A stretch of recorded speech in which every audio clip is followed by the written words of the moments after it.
नमस्कार। आज के इस खास एक्सप्लेनर में आप सभी का स्वागत है। आज हम एक ऐसे मैच का डीप डाइव एनालिसिस करने जा रहे हैं जिसने सच में क्रिकेट फैंस की सांसें रोक दी थीं। हम बात कर रहे हैं आईपीएल 2026 के 45वें मुकाबले की, जो केकेआर और सनराइजर्स हैदराबाद के बीच खेला गया था। देखिए, ये मैच सिर्फ बैट और बॉल की लड़ाई नहीं था। ये मोमेंटम का एक ऐसा पेंडुलम था जो सचमुच पूरे टाइम एक छोर से दूसरे छोर तक झूलता रहा। कभी मैच इस तरफ तो कभी उस तरफ। तो चलिए, बिना किसी देरी के सीधे इस रोमांचक सफर को डीकोड करते हैं।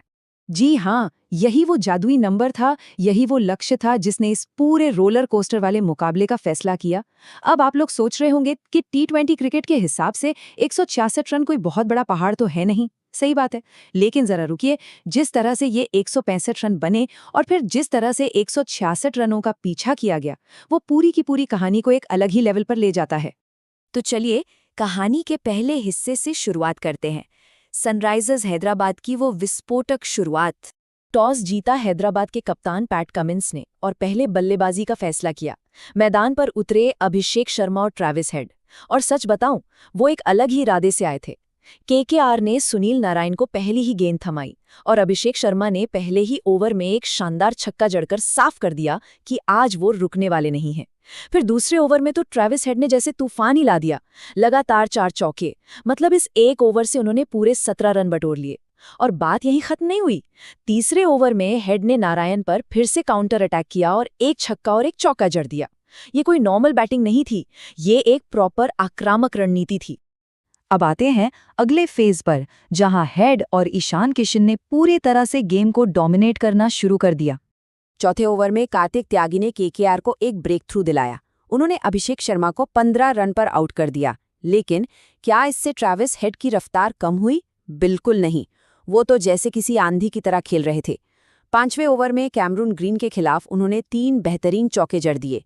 उनकी ये ताबड़तोड़ बल्लेबाजी इतनी तेज थी कि 7वें ओवर तक आते आते उनकी हाफ सेंचुरी भी पूरी हो गई। वो केकेआर के किसी भी गेंदबाज को सेटल होने का एक मौका तक नहीं दे रहे थे। और जरा इस चार्ट को देखिए। एक तरफ ट्रैविस हेड 61 रन बनाकर खेल रहे थे और दूसरी तरफ अभिषेक के आउट होने के बाद आए ईशान किशन। उन्होंने भी इस मौके का पूरा फायदा उठाया और 42 रनों का एक बहुत ही अहम योगदान दिया। किशन ने पावर प्ले के आखिरी ओवर में ही एक छक्का और चौका जड़कर अपने हाथ खोल लिए थे। इन दोनों की पार्टनरशिप इतनी सॉलिड थी कि देखते ही देखते सनराइजर्स का स्कोर 100 रनों के पार चला गया। टॉप ऑर्डर ने तो अपना काम एकदम परफेक्शन के साथ कर दिया था। लेकिन पिक्चर अभी बाकी थी। यहीं से शुरू होता है कहानी का तीसरा हिस्सा, सनराइजर्स का वो नाटकीय पतन। तो टर्निंग पॉइंट आखिर आया कहाँ? 9वें ओवर में, जब तेज गेंदबाजों की जमकर कुटाई हो रही थी, तब स्पिन ने आकर लय तोड़ी। गेंदबाजी के लिए आए मिस्ट्री स्पिनर वरुण चक्रवर्ती और उन्होंने खतरनाक दिख रहे ट्रैविस हेड को 61 रनों के स्कोर पर पवेलियन का रास्ता दिखा दिया। सच कहूं तो ये वो विकेट था जिसने हैदराबाद की पारी की पूरी दिशा ही पलट कर रख दी। गति कम हुई, बल्लेबाजों का तालमेल बिगड़ा और इस एक पार्टनरशिप के टूटते ही एक ऐसा सिलसिला शुरू हुआ जिसकी शायद मैदान में बैठे किसी भी फैन ने कल्पना नहीं की थी। इस टाइमलाइन को देखिए। 9वें ओवर में हेड के आउट होने के बाद तो विकेटों की लाइन लग गई। 11वें ओवर में हेनरिक क्लासन, जो आते ही 2 छक्के लगा चुके थे, वो सिर्फ 11 रन बना के कैमरून ग्रीन का शिकार बन गए। इसके बाद तो मिडल ऑर्डर ताश के पत्तों की तरह ढह गया। डेब्यू कर रहे रविचंद्रन सिर्फ 4 रन और अनिकेत वर्मा 6 रन बनाकर चलते बने। ईशान किशन एक छोर पर जरूर टिके थे, कोशिश कर रहे थे, लेकिन फिर सुनील नारायण ने उन्हें 42 के स्कोर पर फंसा लिया। और अंत में कप्तान पैट कमिंस भी कुछ खास नहीं कर पाए, सिर्फ 10 रन बनाए और अनुकूल रॉय के हाथों आउट हो गए। ये कॉन्ट्रास्ट एकदम साफ है। एक तरफ आपके टॉप ऑर्डर की वो जबरदस्त सफलता, जहां हेड और किशन ने बोर्ड पर इतने सारे रन टांग दिए थे, और दूसरी तरफ निचले क्रम का ये हाल। कोई भी lower order batsman double digits में पहुंचने के लिए संघर्ष करता दिखा। नतीजा क्या हुआ?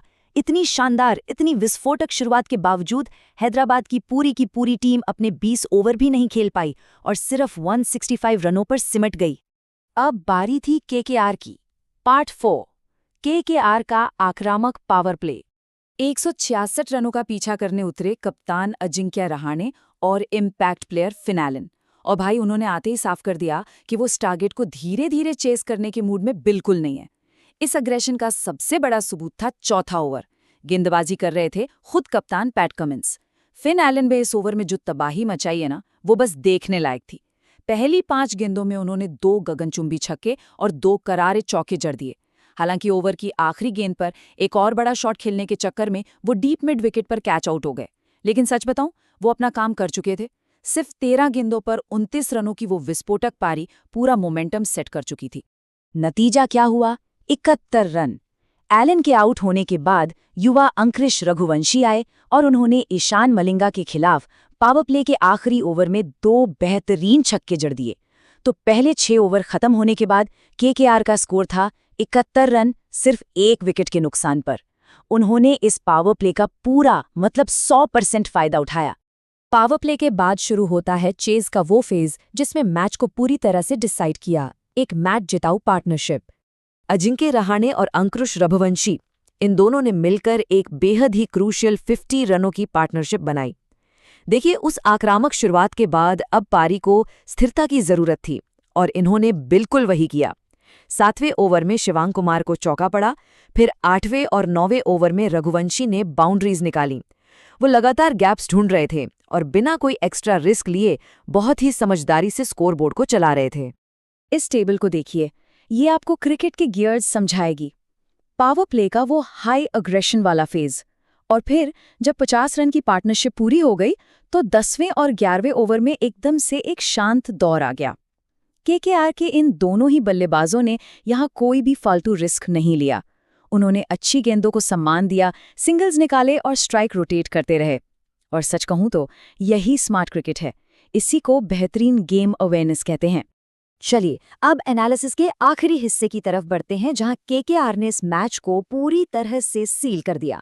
उन 2 शांत ओवरों के बाद 12वें ओवर में मोमेंटम का पेंडुलम फिर से शिफ्ट हुआ। अंकुरिश रघुवंशी ने एक बार फिर गियर बदला और ईशान मलिंगा को निशाना बनाते हुए 2 शानदार चौके जड़ दिए। इससे हुआ ये कि चेस की रफ्तार फिर से बढ़ गई। जो थोड़ा बहुत दबाव बन सकता था ना, वो पूरी तरह से हवा हो गया और केकेआर ने मैच पर अपनी पकड़ एकदम लोहे की तरह मजबूत कर ली। और यहाँ से इक्वेशन एकदम सिंपल थी। आखिरी 8 ओवर और जीत के लिए चाहिए थे सिर्फ 47 रन। इतनी धाकड़ शुरुआत और बीच के ओवरों में इतनी मजबूत पार्टनरशिप के बाद ये टारगेट केकेआर के लिए हलवा बन चुका था और उन्होंने बिना किसी परेशानी के इस मैच को एक तरफा अंदाज में अपने नाम कर लिया। तो फाइनली हमने देखा कि कैसे इस मैच में मोमेंटम हर पल बदलता रहा। पहले हैदराबाद की वो तूफानी शुरुआत, फिर स्पिन के आते ही उनका वो नाटकीय कोलैप्स, और उसके बाद केकेआर का वो स्मार्ट और आक्रामक रन चेस, जिसमें फिन एलन से लेकर रहाणे और रघुवंशी तक हर किसी ने अपना रोल परफेक्टली प्ले किया। लेकिन इतने सारे जबरदस्त परफॉर्मेंस के बीच एक बड़ा सवाल हमारे सामने रह जाता है। इस जीत का असली हीरो आप किसे मानेंगे? क्या वो वरुण चक्रवर्ती थे, जिन्होंने 9वें ओवर में टर्निंग पॉइंट सेट किया, या फिर फिन एलन, जिन्होंने चेस का पूरा टोन ही सेट कर दिया? खैर, आज के इस एक्सप्लेनर में बस इतना ही। ये सवाल मैं आपके सोचने के लिए छोड़ जाता हूँ। जरूर सोचिएगा।